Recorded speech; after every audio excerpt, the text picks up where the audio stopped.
For light exists only with darkness, and darkness can't be without light. This is the path to light and darkness. Only you can choose where it leads you. And remember, light and darkness exist together. One can't be without the other. Two different things, eternally tied together, forever destined to coexist. Oh, hello there. Welcome once again to the Heir's Lair. I'm your host, Jonathan Taylor. This video right here is going to be another book review.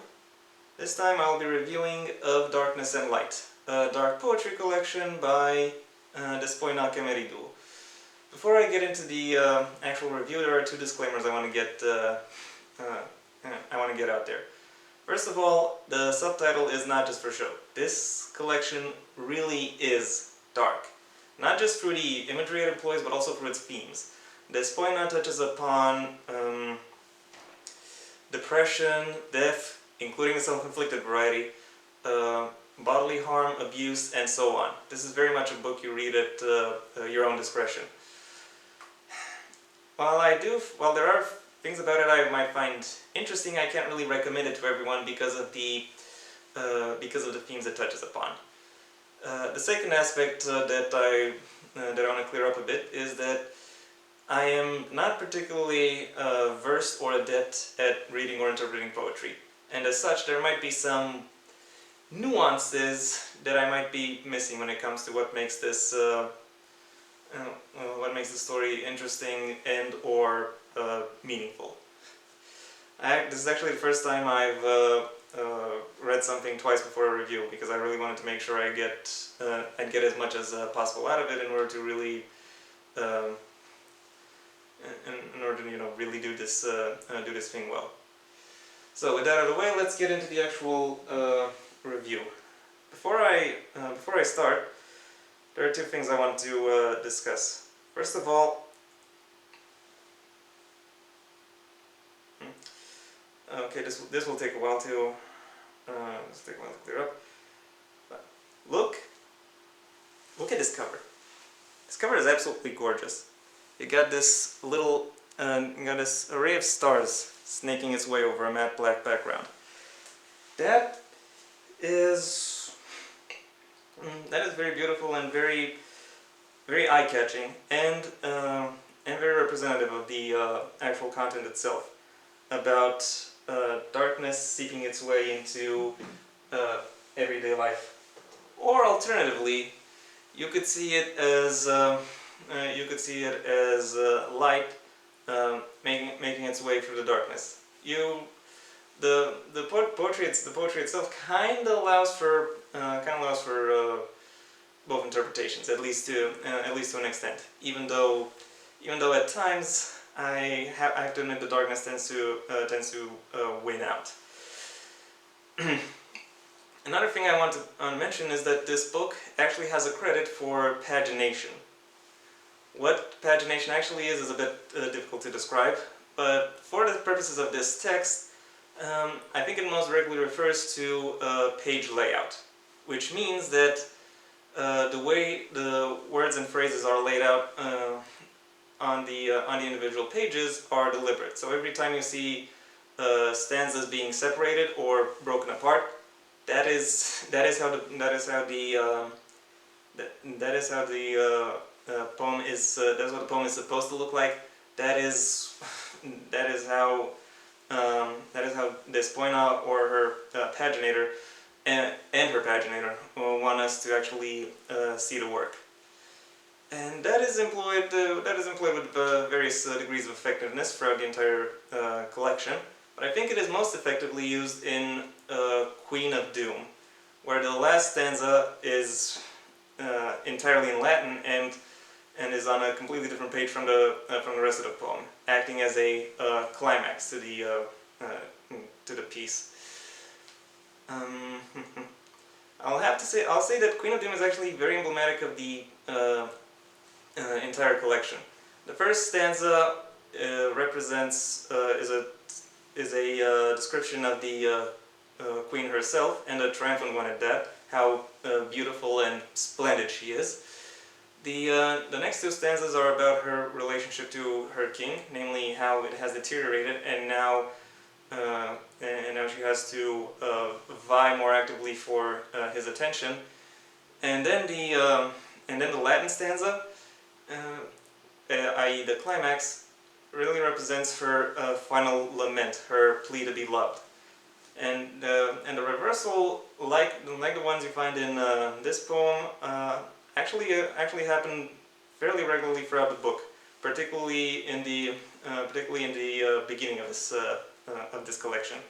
You will, for example, read a beautiful description of the sea at night in one stanza, and then in the next, Despoina describes how she imagines drowning in it would be like. These reversals kind of are shocking when you first read them, but when you reread them, you realize that there's actually a more there are actually more complex intentions at play than just shock readers. So, what are these intentions? Well, I think you could separate this collection into 4 parts based on what these intentions are. The first one, which also happens to contain the most reversals, describes the personal anguish and sorrow of being disconnected from other people. In turn, you'll find yourself seeking connection to nature and to its aesthetic beauty, like in the previous example with the sea at night. However, that connection doesn't supplant or replace interpersonal connection. So you still have that creeping feeling of sorrow and solitude, which this point explores within that part. The second part describes the connection lost to one person in particular, the lyrical self's beloved. Whether it is through death or through diverging maturity, i.e. they just broke up, the end result is still the same, and the parallels and not really necessarily parallels, but the emotional complexity that this event triggered and that this event triggers is described in a wide variety of pretty heart-wrenching ways. The third part of this collection is can be described via indignation. Indignation at a world that seeks to divide and sow discontent among its within its population. The poem that is most emblematic of this aspect, and arguably the standout poem of the collection as a whole, is Circus Monster. The poem is described from the perspective of the titular figure, which is standing on a stage where they are mocked by others. However, they realize that the real monsters are actually the ones hiding behind huge curtains. A pretty good commentary on the darkest aspects of social media, if I might say so myself. And the fourth and final part of this collection is self-appeasement, which acts as a thematic conclusion to all the emotional struggles the lyrical self, or the various lyrical selves throughout this poem collection have encountered, and it's about and it's where the reader or the lyrical selves of the actual pieces learn to find and accept solace wherever it is they might encounter it and recognize it. There aren't really any clear delineations between the parts, and I think this collection is better off for it. It better allows one to connect to it, because a lot of the influences that are described there are things that regular people would encounter, and they would not encounter them in neat little delineated boxes. They kind of just come crashing down on you in various ways, and and that and for reflecting that, this book is this book ultimately ends up being better. What does remain somewhat consistent or somewhat clearly structured is the way the imagery escalates. We start off, the collection starts off with personal anguish, going all the way to interpersonal sorrow, and then all the way to apocalyptic destruction. It is, in that facet at least, quite satisfying. Overall, while I have thrown a lot of praise on this collection, I have to say I am leaving it with mixed impressions, so to speak.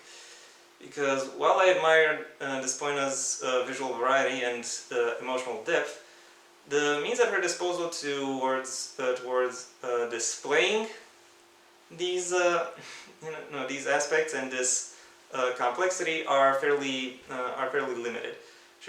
Her bag of tricks only goes so deep, and she runs out of them pretty quickly. There are a few dozen poems in this collection, but really only 6 to 8 really stand out to me in any particular way. And while they are good, they are not enough to carry this entire collection. My final rating of Darkness and Light is a 3 out of 5. And yeah, that was my video. Thank you very much for your attention. If you enjoyed it, then please leave a like, maybe even share it wherever you think others will like it as well. If you have anything you'd like to add to what I said, the comment section awaits your input. And if you want to see when my next video comes out, then well, please subscribe. Ideally, also ring the bell or do whatever else YouTube will ask of you in order to keep you notified. Until next time, I am Jonathan Taylor, and this has been the Heir's Lair.